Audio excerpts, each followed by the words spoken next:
Vinayagar Chaturthi celebrate பண்ணுறோமோ இல்லையோ அந்த நேமு கேட்ட உடனே ஞாபகம் வர்றது கொலக்கட்டை மட்டும்தான். பக்கத்தில் கோயில் வேற இருந்தது. ஸோ அந்த சாங் ஓடிட்டே இருந்தது.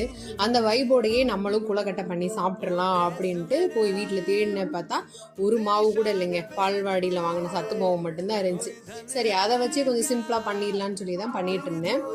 1 கப் மாவு எடுத்தேன். அதுக்கு 1/4 கப் தேங்காய் பூ, 2 ஏலக்காய் தட்டி போட்டுட்டு கொஞ்சமாக உப்பு போட்டு சுடுதண்ணி ஊற்றி நல்லா பிசைஞ்சு வச்சுக்கிட்டு இந்த மாதிரி பிடி கொலக்கட்டை மாதிரி பிடிச்சு ஒரு 10 நிமிஷம் போல் இட்லி தட்டில் வச்சு வேக வச்சு எடுத்துட்டோம் அப்படின்னா சூப்பரான கொழுக்கட்டை ரெடிங்க. ரொம்ப டேஸ்ட்டாக இருந்துச்சு.